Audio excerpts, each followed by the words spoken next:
네, 이어서 계속 말씀드리겠습니다. 그리고 이제 19세기 말에는 이 실험적인 그런 수력학 그리고 유책학의 이론이 통일됐다기보다는 두 가지가 이제 결합이 돼서 좀 더 유책학적인 아주 큰 발전이 일어난 시기가 바로 이 19세기 말이라고 말씀드릴 수가 있습니다. 그래서 윌리엄 그리고 로버트 플루드. 그러니까 이 두 분은 이제 그 부자지간인데요. 윌리엄이 이제 아버지고 로버트가 이제 아들인데 이 모형 시험의 법칙을 이 두 분이서 개발했습니다. 나중에 5장에서 이제 프루드 넘버가 나올 건데요. 그 프루드 넘버가 이제 바로 이분들의 패밀리 네임을 따서 프루드 넘버라고 이야기를 합니다. 그리고 또 이 유체학에 있어서 아주 천재적인 어, 이 로드 레일레이, 그러니까 레일레이 경이죠. 레일레이 경이 있는데 이분이 이제 차원 해석의 기술을 제안하신 분, 뭐 차원 해석뿐 아니라 유체학에 있어서 아주 많은 공헌을 하신 분이 이제 레일레이라고 말씀드릴 수 있고요. 역시 레일레이 넘버가 있습니다. 음, 그것도 레일레이 넘버에 대해서 나오면 다시 말씀드리도록 하고요. 그리고 아주 중요한 사람이죠. 1883년에 파이프 실험을 통해서 유동가시아죠. 유동가시아를 통해서 청류일 때와 난류일 때 유동이 완전히 다르다는 걸 유동가시아를 통해서 보여준 사람이 바로 오스본 레이놀즈라는 사람입니다. 아주 유명한 사람이에요. 유체이크학에 있어서는 레이놀즈라는 사람을 모를 수가 없죠. 아주 유명한 사람입니다. 그리고 지난주에 보셨던 그 방정식, 그 방정식이 이제 나비에 스톡스 방정식인데요. 이 나비에 스톡스 방정식은 이 나비에라는 사람하고 스톡스라는 사람이 협업을 해서 만들어낸 방정식이 아닙니다. 아니고요. 나비에라는 사람이 먼저 이 방정식을 만들었어요. 근데 요 당시에만 하더라도 요 당시에만 하더라도 우리가 논문을 발표한다고 하더라도 연구 성과를 발표한다고 하더라도 이 볼 수 없는 경우가 아주 많았어요. 그래서 나비에라는 사람이 훨씬 이전에 이 방정식을 만들었고요. 그리고 스톡스라는 사람이 나비에의 연구 성과를 보지 못한 상태에서 이 방정식을 또 만들었다고 그럽니다. 근데 두 방정식은 어떻다? 똑같다는 거죠. 진리는 하나이기 때문에 같은 방정식이 될 수밖에 없는 거죠. 그래서 만약에 이제 나비에가 굉장히 이 유체역학에 있어서 유명한 사람이었으면 제 추측입니다. 그냥 나비에 방정식이 됐을 건데요. 나비에는 유체역학에서 유명한 사람이 아닙니다. 그 대신 스톡스는 엄청나게 유명한 사람이죠. 그래서 결국 스톡스까지 붙어서 나비에 스톡스 방정식이 되지 않았을까 그렇게 추측을 하고 있습니다. 아무튼 분명한 사실은 두 사람이 독립적으로 방정식을 만들었는데 그 방정식이 똑같은 방정식이라는 이야기입니다. 그래서 이 방정식은 아주 난해한 방정식입니다. 그래서 유책하기 어려울 수밖에 없죠. 나비엑소스 이케이션을 풀어야 되는데요. 힘과 운동과의 관계를 풀어야 되는데 그 방정식 자체가 매우 난해한 방정식이고 2000년 5월 4일에 클레이 수학연구소에서 이 7개 문제를 제시를 했어요. 7개 수학 문제를 제시를 하고 요 각각 문제를 해결하거나 아니면 이 방정식, 이 문제에 대한 이그젝 솔루션이 없다는 걸 증명을 하면 이 각각에 대해서 100만 달러의 상금을 준다고 현상금을 내걸었습니다. 근데 한 문제는 이제 최근에 해결이 됐다는 걸로 알고 있고요. 이 나비스톡스 방정식은 아직도 미해결되어 있는 방정식입니다. 그래서 이 방정식을 해석하기 위해서는 실험적인 방법이나 아니면 CFD 방법으로 해석을 해야지 수학자들처럼 손으로 해석을 해서는 풀 수가 없어요. 왜 풀 수가 없는지도 밝혀지지 않았습니다. 그래서 여러분들이 한번 도전해 볼 수는 있을 것 같아요. 이 나비에스톡스 방정식을 손으로 한번 풀어보겠다.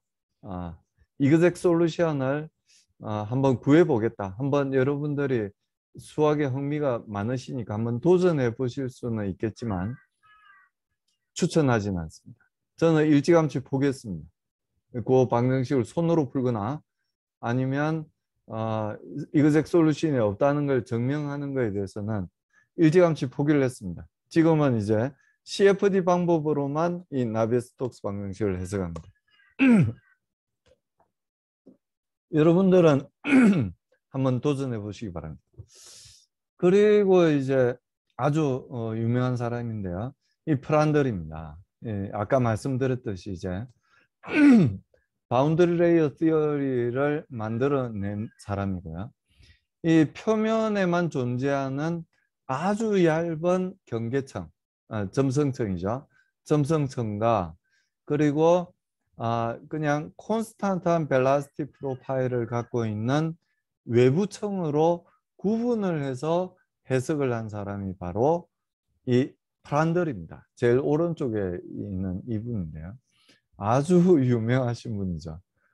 우리 세계에서는. 여러분들은 이제 처음 보셨을 수도 있는데요. 역시 마찬가지로 프란들 남바라는 게 있습니다. 그래서 프란들 남바가 뭔지는 나왔을 때 다시 말씀을 드리도록 하겠습니다.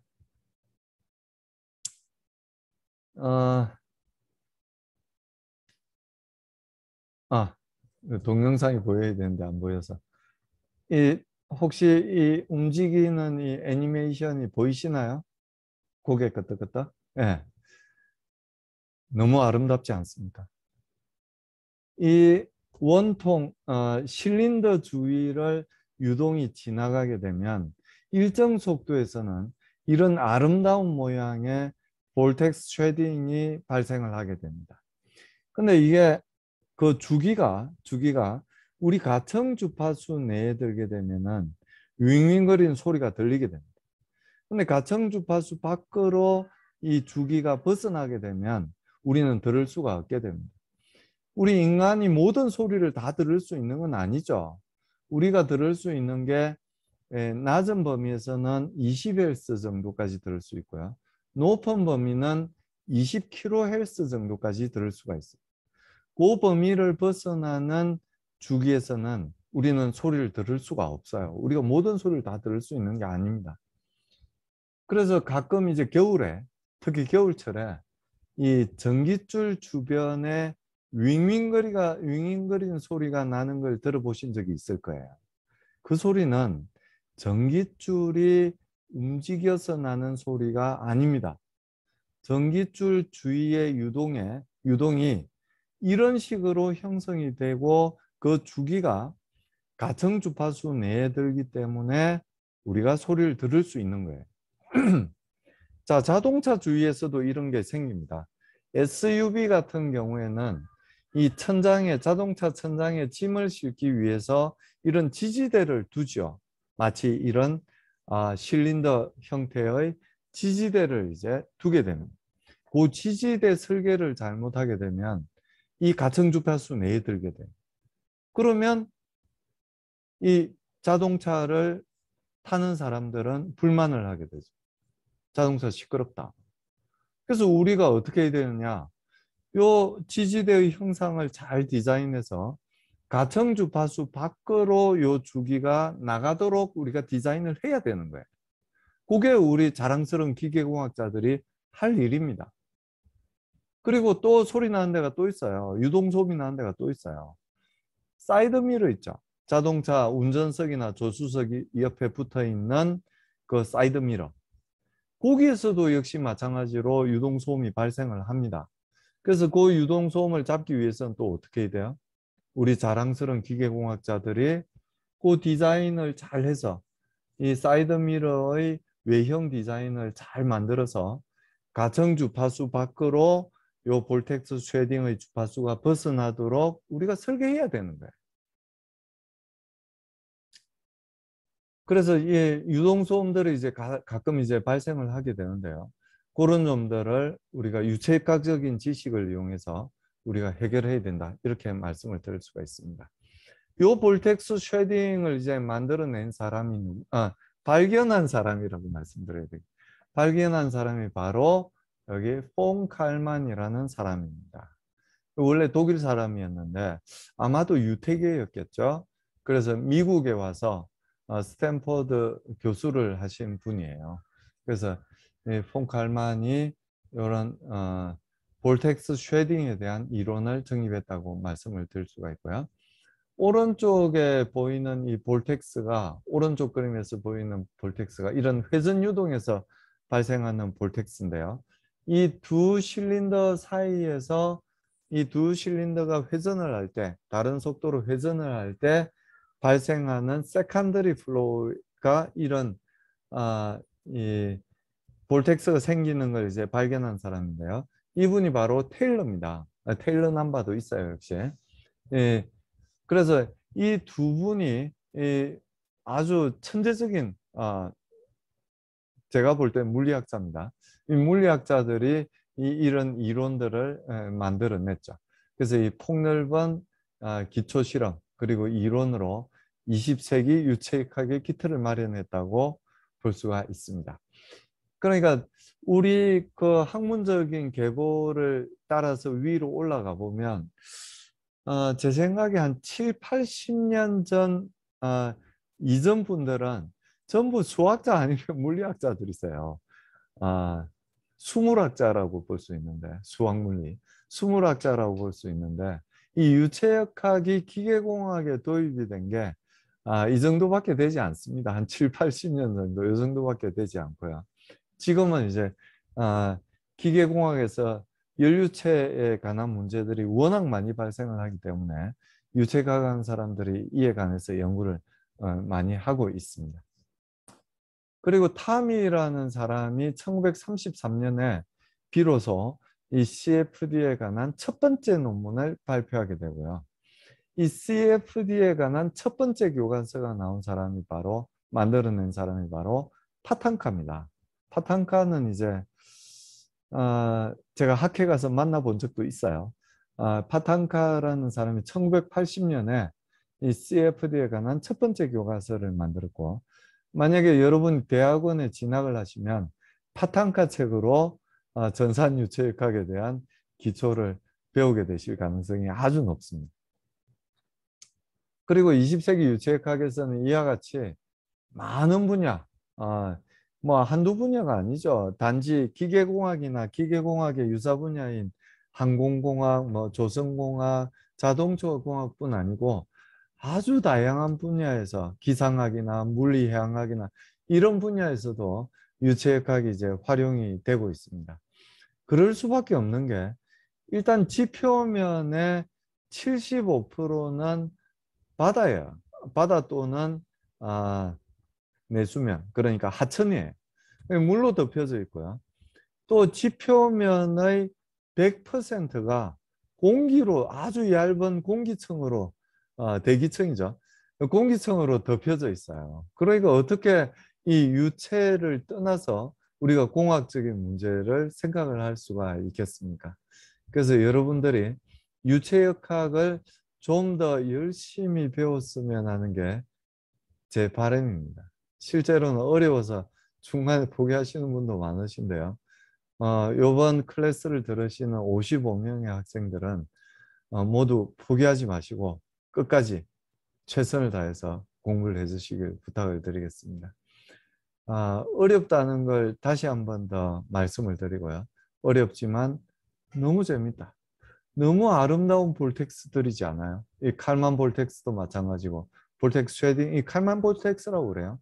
칼만 볼텍스도 그렇고 테일러 볼텍스도 그렇고 너무 아름답지 않습니까? 어떻게 이렇게 자연에서 만들어지는 이 볼텍스가 이렇게 예쁠 수가 있을까요? 그리고 사실 옛날에는 이제 실험 유체역학에 많이 치중돼 있었기 때문에 여성학자들이 사실 작았던 게 사실이에요. 유체학 하시는 분들이.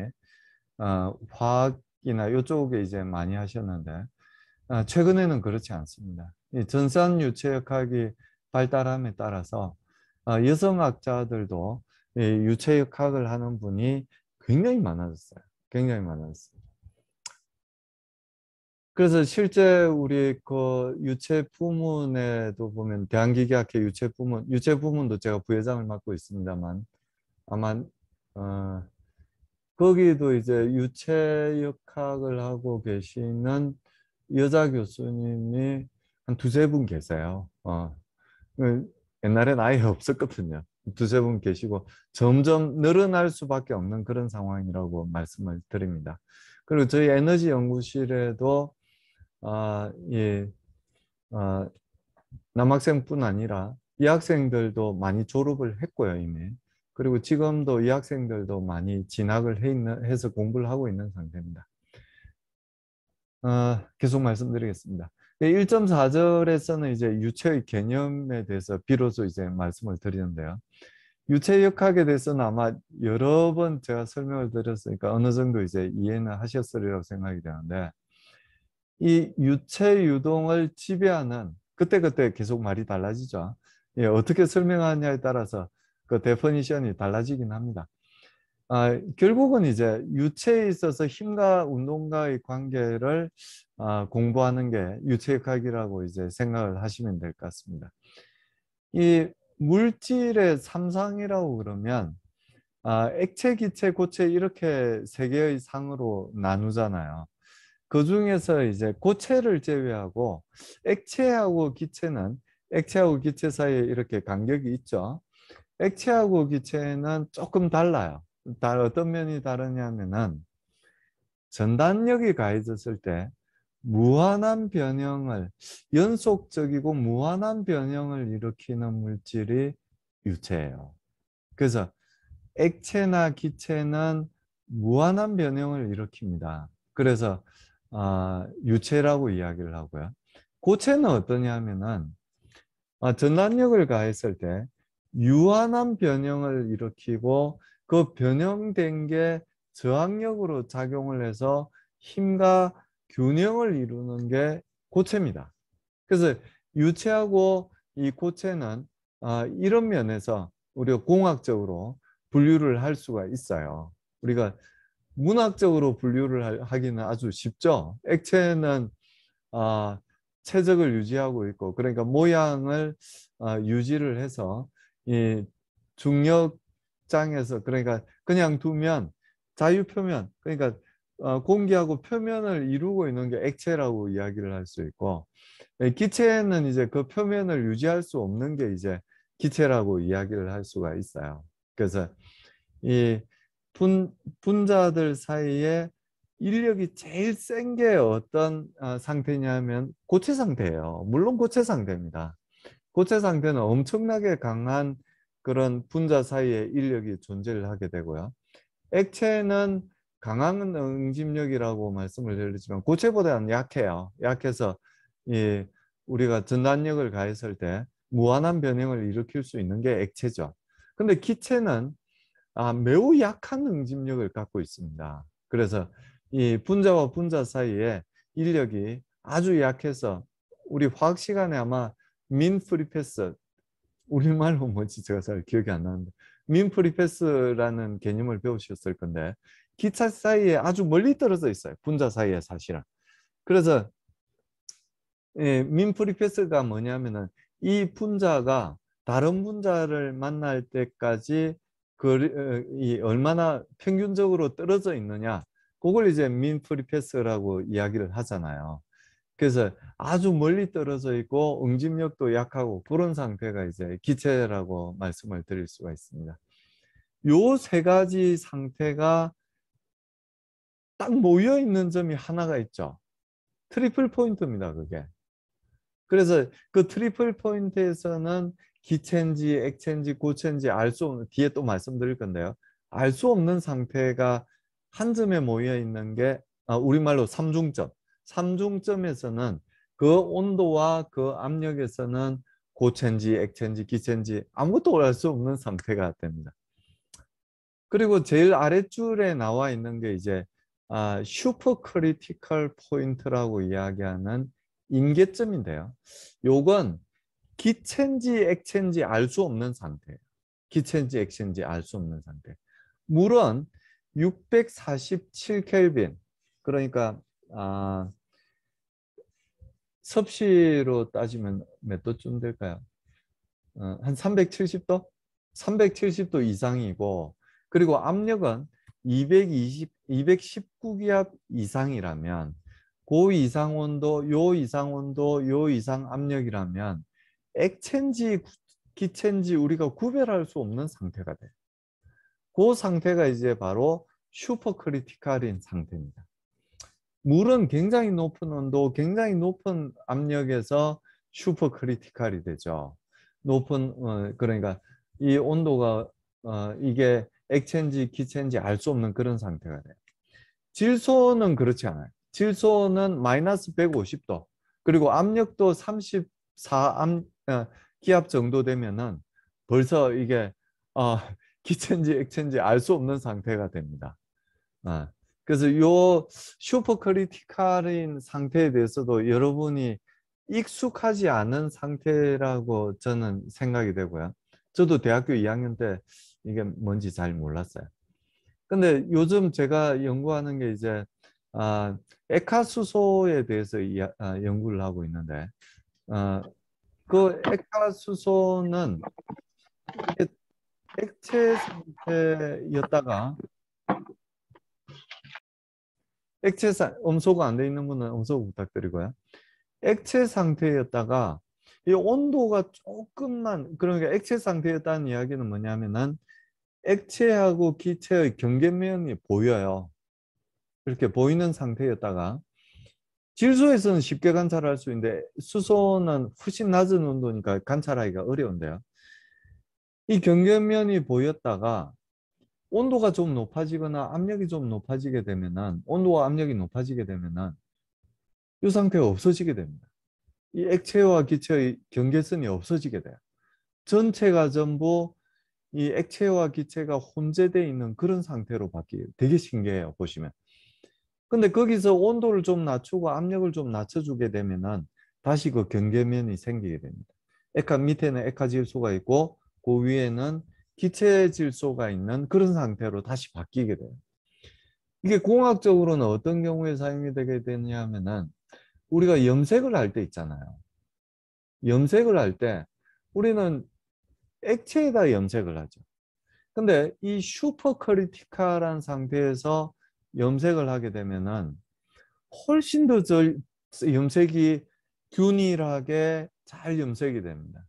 우리가 염색된 옷들은 시간이 지남에 따라서 자외선에 노출이 된다든지 아니면 세탁을 함에 따라서 그 염색이 계속 빠지게 돼요.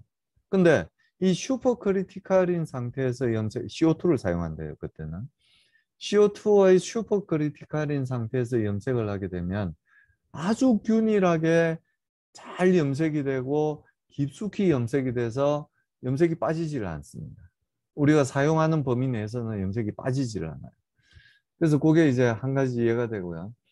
또 이 슈퍼 크리티컬인 상태를 이용하는 게 뭐냐면 자기 부상 열차라고 들어보셨어요? 이 자기 부상 열차에서 사용하는 그 방법도 바로 이 슈퍼 크리티컬인 상태를 이용해서 우리가 자기 부상 열차를 띄우게 됩니다. 그래서 요거에 대해서는 우리 사실 기계공학보다는 물리학 쪽에서 자기 부상 열차에 대해서는 좀 더 연구를 해 주셔야 돼요. 그러니까 핵융합 반응에 대해서도 지금 상태에서는 핵 발전에 대해서는 우리 기계공학자들이 엄청나게 관여할 부분들이 많습니다. 핵공학 하시는 분들이 대부분 베이스가 기계공학입니다, 사실. 근데 핵융합에 대해서는 물리학 쪽에서 좀 더 연구를 해 주셔야 돼요. 뭐 지난 시간에도 이제 말씀드렸지만 이 자연과학은 100년 뒤, 200년 뒤에 우리 인류를 위해서 연구를 하는 게 자연과학입니다. 아주 중요하죠. 근데 당장 우리가 지금 살아있는 인류들을 위해서 공헌을 해야 될 사람들은 바로 우리 자랑스러운 공학자들입니다. 그래서 지금 당장 문제를 왜 안 되는지 규명을 해야 될 뿐 아니고 그 규명보다도 더 중요한 게 뭐냐면 대안을 제시를 해서 문제를 해결해야 됩니다. 공장 라인에서 문제가 생기면 그 문제를 우리가 해결을 해야 됩니다. 제가 지금까지 현대자동차하고 협업을 해서 과제를 한 게, 과제를 통해서 해결을 한 게 벌써 지금 10번째입니다. 지금 9번째인가? 2010년부터 시작을 했는데, 11년부터 시작을 했는데, 지금 9번째, 10번째 과제를 하고 있어요. 지금 하고 있는 과제는 액화수소 충전소에 대한 과제를 하고 있습니다. 여러분들이 빨리 공부를 하셔서 저희 에너지 연구실에 와서 좀 도와주셨으면 좋겠어요. 죄송합니다. 그래서 요게 이제 그 삼중점에 대해서 말씀을 드리는 건데요. 제가 연구하고 있는 게 요 수소입니다. 수소는 삼중점이 33켈빈, 그러니까 영하 240도예요. 여기서 보이는 기체 중에서 헬륨 다음으로 낮은 온도를 갖고 있는 게 하이드로젠, 리퀴드 하이드로젠입니다. 그래서 요게 슈퍼 크리티컬 포인트예요. 그러니까 여기 임계점, 오른쪽 그림에서 임계점이라고 표시되어 있는 요 점에서의 온도, 임계 온도, 그리고 임계 압력을 나타낸 게 바로 요 테이블입니다. 그 13기압만 돼도 벌써 슈퍼 크리티컬로 가버려요. 그러니까 33켈빈, 영하 240도 이상, 그리고 13기압 이상이면은 요 영역이죠. 오른쪽 부분에 초임계 유체라고 되어 있는 요 부분입니다. 요 부분은 슈퍼 크리티컬인 상태라 펌핑을 할 수가 없습니다. 아주 중요한 문제, 공학적으로 굉장히 중요한 문제인데요. 펌핑을 하려면 유체인 상태에서 펌핑을 해야 돼요. 그래서 요 부분으로 넘어가지 않고 이 액화수소의 입구단, 입구단에 요 압력, 요 온도 이하가 유지될 수 있게끔 디자인을 해야 되는 게 저의 당면적인 과제라고 이야기를 할 수가 있습니다. 그래서 이 뭐 슈퍼 크리티컬이 언제 쓰이냐? 쓰입니다. 여러분들이 유체과학 시간에 배웠던 지식들은 사회에 나가시면 반드시 쓰입니다. 그리고 이 상태에서 이제 스페시픽 볼륨은 요 정도 되고, 그리고 컴프레스빌리티는 요 정도 된다. 이렇게 말씀을 드릴 수가 있습니다. 이 액체도 아니고 기체도 아닌 그런 상태예요. 그래서 골치 아픈 상태죠. 물론 뭐 요점, 이 삼중점에 대해서는 크게 사실은 우리 공학한 사람들이 신경을 쓰지는 않습니다. 삼중점은 요 한 포인트에 지나지 않고요. 요 한 포인트만 피하면 되거든요. 그래서 우리가 기체 수소를 액화시킬 때도 요 파란색 라인 보이죠? 요 파란색 라인. 요 라인을 통과하게끔 디자인을 합니다. 그리고 고체까지는 안 가도록 이제 디자인을 하게 되고요. 요 이상 임계점하고 요 삼중점 요 사이에서 수소를 액화하는 작업들이 이루어지게 됩니다. 물은 엄청나게 높은 온도, 엄청나게 높은 압력이죠. 한번 또 프로판 가스도 보면 LPG죠. LPG가 프로판이잖아요. 그것도 이제 굉장히 높은 온도예요. 사실은 370도 그리고 42기압 이상에서 이 임계점을 가지기 때문에 LPG 차량에 연료 공급하는데 큰 문제는 없습니다. 사실. 큰 문제 없어요. 그냥 액체인 상태로 그냥 주입을 해요. 근데 우리 수소 자동차는 굉장히 어렵습니다. 요 이하인 상태에서 만약에 액체인 상태로 연료를 주입하기 위해서는 요 온도, 요 이하인, 이 압력 이하인 상태에서 연료 공급을 해야 되기 때문에 쉽지 않은 문제입니다. 쉽지 않은 문제고 우리 기계공학자들이 풀어야 될, 반드시 풀어야 될 문제입니다. 풀지 않고는 우리나라가 아니죠. 인류 모빌리티의 발전이 진행될 수가 없습니다. 자동차에 연료를 공급해야 될 거잖아요. 지금은 액화수소를 공급하지 않습니다. 액화수소 공급하지 않고요. 고압의 기체 상태의 수소를 자동차에 공급하고 있습니다. 700기압 정도 돼요. 엄청나게 높은 압력이고 영하 40도 정도 되는 고압 기체를 차압에 의해서 프레셔 디퍼런스에 의해서 자동차에 공급을 하고 있어요. 그래서 이걸 액화수소로 바꾸기 위해서는 우리가 풀어야 될 문제들이 무지하게 많습니다. 무지하게 어려운 문제들인데 반드시 풀어야 될 문제고 반드시 풀 수밖에 없는 그런 문제들이라고 말씀을 드립니다. 여러분들이 하셔야 되는 일입니다. 그래서 요게 이제 조금 이제 공학적으로 물리적으로 이제 바라보는 고체 그리고 액체, 기체 상태의 차이라고 이제 말씀드릴 수 있고요. 마지막에 보이는 그 서클은 우리 고체역학 시간에 많이 보셨죠? 모아스클. 기억 안 나시는 분도 있을 것 같은데요. 이 모아스클이 이제 좌변이 시그마. 그러니까 이게 뭐야? 노멀 스트레스를 나타내는 축이고요. 그리고 그러니까 수평축이 그리고 수직축이 이제 시어 스트레스. 스트레스가 뭔지 아시죠? 응력. 응력이 뭔지 아시죠? 그럼 스트레스 이렇게 대답하면 안 되죠. 응력은 이제 단위 면적당 작용하는 힘이에요. 그렇죠. 그게 이제 이 고체인 경우에는 이 모아스클로 이렇게 나타나게 됩니다. 원으로 이렇게 나타나게 되는데 액체나 기체에서는 점으로 나타나게 됩니다. 점으로.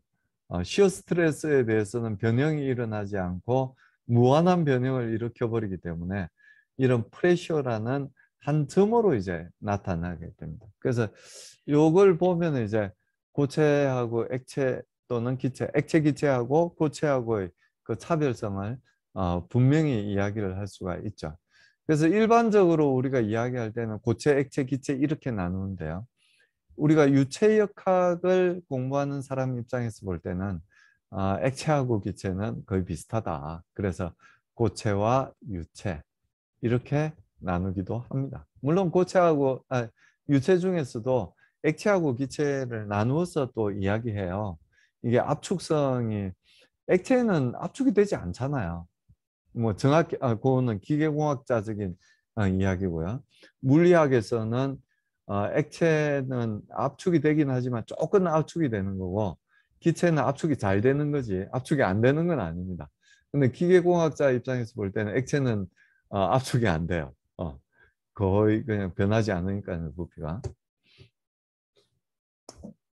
그리고 이제 유체역학의 종류에 대해서 이야기할 때는 아까 말씀드렸듯이 유체정역학 그리고 유체동역학 움직이느냐 움직이지 않느냐를 가지고 이렇게 나눕니다. 유체정역학은 2장에서만 잠깐 이야기할 거고요. 우리 강좌의 대부분의 시간은 유체동역학에 대해서 이야기를 하게 될 겁니다. 요 밑에 그림은 여러분 교과서에도 있는 그림이고요. 앞에 애니메이션을 통해서도 보신 그림입니다. 칼만 볼텍스예요. 칼만 볼텍스. 그래서 이 간단한 형상에서 발생하는 유동도 엄청나게 많은 스타디할 부분들이 숨어 있습니다.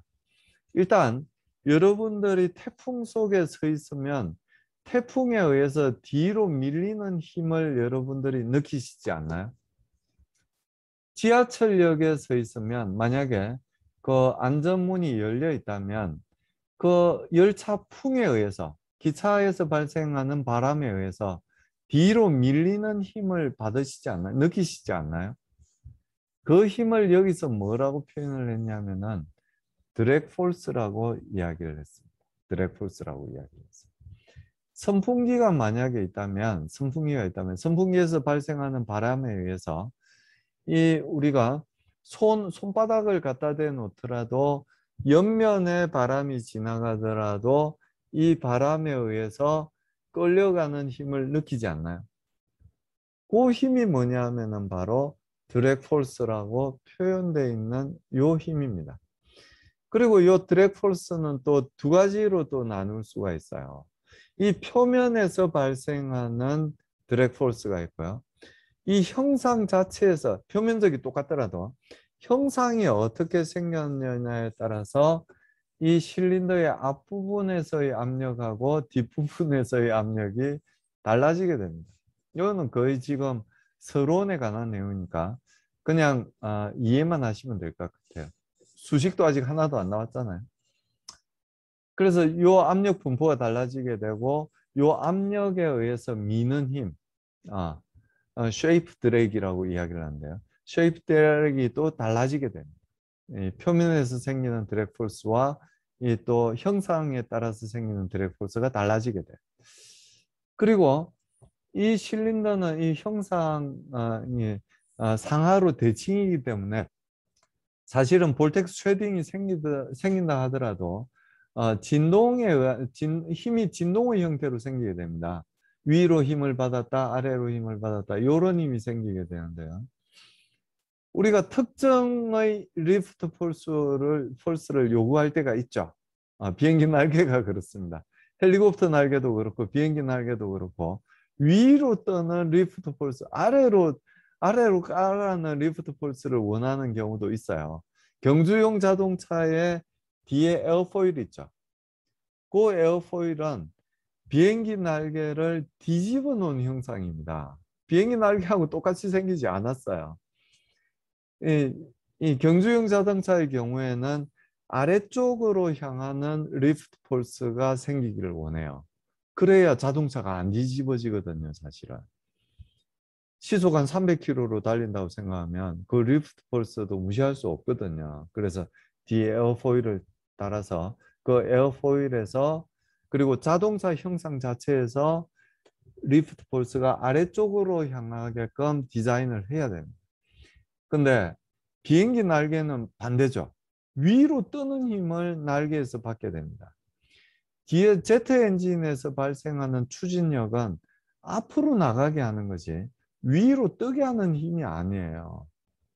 그래서 이 비행기 날개에서 발생하는 리프트 폴스를 얼마나 극대화시킬 거냐, 그리고 드래그 폴스를 최소화시킬 거냐 하는 게 누가 할 일이다?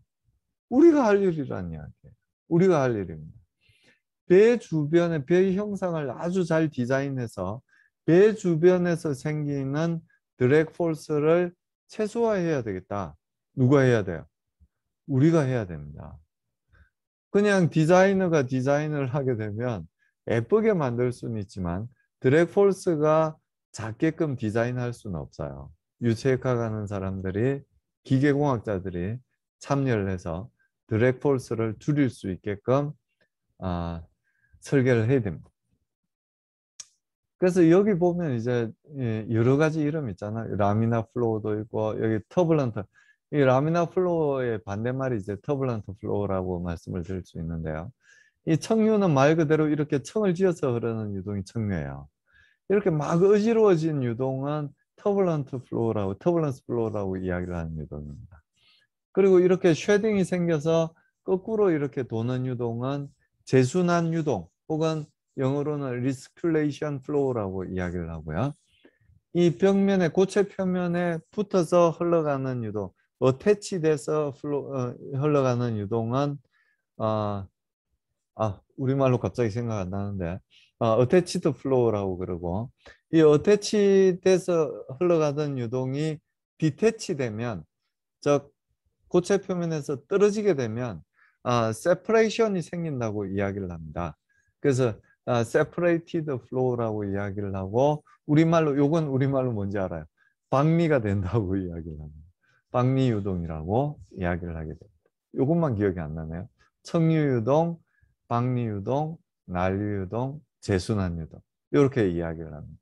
그래서 아주 간단한 형상 주위에 흘러가는 유동임에도 불구하고 이렇게 복잡한 유동 현상들이 생긴다는 이야기예요. 플러스 이 칼만 볼텍스의 주기에 따라서 유동 소음도 이제 발생을 하게 된다는 이야기예요. 우리가 해야 될 일이 참 많죠.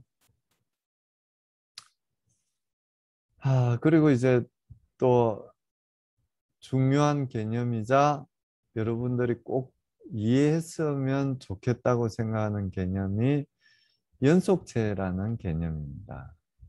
아마도 고체역학에서 연속체가 뭔지에 대해서 배우셨을 것 같은데요. 아마 다 잊으셨겠지만 사실은 이 유체를 연속체라고 보기는 굉장히 힘듭니다.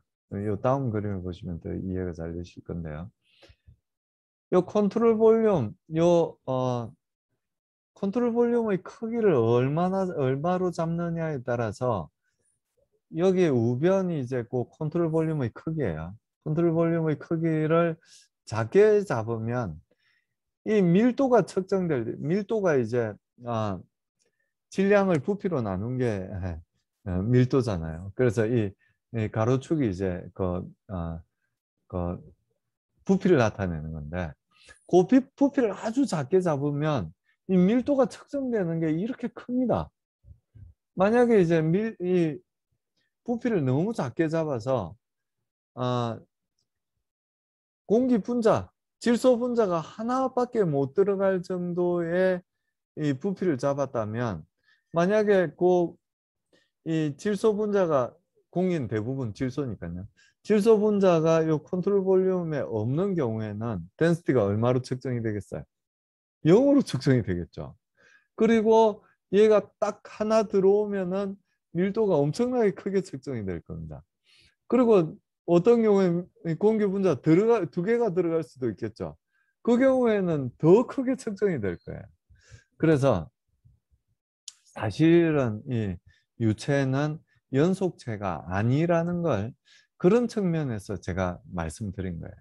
근데 다행스럽게도 우리 유체역학에서 다루는 범위는 어디서부터 다루냐면은 델타 V가 10의 마이너스 9성 큐빅 밀리미터 이상인 경우만 다룹니다. 너무 작아서 이런 마이크로스코픽한 언스티티가 있는 이 작은 부피에 몇 개의 분자가 들어갔냐를 따질 만큼 그런 작은 범위에 대해서는 다루지 않는다는 이야기. 화학 하시는 분들은 그게 중요할지 모르겠지만 우리는 공학적인 문제를 해결해야 되기 때문에 이렇게 작은 컨트롤 볼륨 부피에 대해서는 생각하지 않는다는 이야기. 우리가 다루는 범위는 어디냐면은 10의 마이너스 9성 큐빅 밀리미터 이상인 경우만 다룬다는 이야기. 10의 마이너스 9성 큐빅 밀리미터면 한 변의 길이가 1 마이크로미터인 정육면체예요. 엄청나게 작아요. 그거보다 작은 건 안 다루겠다고 이야기하는 거니까 공학적 문제에서 생기는 모든 문제들은 요 연속체라고 가정한 범위 내에서 다룰 수 있다는 이야기예요. 꼭 이해를 좀 해주셨으면 좋겠습니다. 그래서 이 유한 제어 최적에 대해서 금방 잠깐 말씀드렸는데요. 크기가 유한해요. 우리는 무한히 작아지는 그 범위 내에서 유체를 다루지 않는다는 이야기. 델타 V가 0으로 가지 않는다는 이야기. 델타 V가 0으로 갈 때 미분의 경우잖아요. 근데 우리가 미분이라고 하는 건 0으로 가는 경우가 아니란 이야기. 요 그림에서 오른쪽 그림에서 이렇게 마이크로스코픽한 언스티티가 있는 부분은 우리는 어떻게 처리하겠다고 하는 거냐면 연속체라고 보고 요 1200 라인을 따라간다고 가정하겠다는 이야기. 실제로 측정을 하면 저렇게 큰 언서턴티가 보이지만 마이크로스코픽한 언서턴티를 우리가 관찰할 수 있지만 그걸 고려하지 않겠다는 이야기. 1200 라인을 따라서 움직인다. 0으로 가더라도 1200 라인을 따라서 간다고 가정하겠다는 이야기. 그래서 어떤 이야기를 하게 되냐면은 연속체라고 가정하겠다는 이야기. 연속체라는 게 아닙니다. 연속체라고 가정을 하고 공학적인 문제를 해결하겠다는 이야기입니다. 그래서 이런 아주 국부적인 마이크로스코픽한 거동에 대해서 우리가 이야기를 하는 게 아니고 평균적인 거동에 대해서만 이야기하겠다는 이야기. 이 물체의 성질이 완만하게 변하는 이 매크로스코픽한 언서터티에 대해서만 우리가 고려를 하겠다는 이야기. 마이크로스코픽한 건 고려하지 않겠다는 이야기. 똑같은 이야기 자꾸 드려서 죄송한데요. 이걸 이해하시기 바랍니다. 그래서 이 유체가 실제로는 연속체가 아니지만 연속체로 가정을 해서 문제를 해석하겠다. 그러니까 이 미시적인 접근, 즉 분자 단위에서는 우리가 생각하지 않겠다는 이야기예요. 그냥 분자들이 모여 있을 때의 그런 거시적인 방법으로만 우리가 해석을 하겠다는 이야기.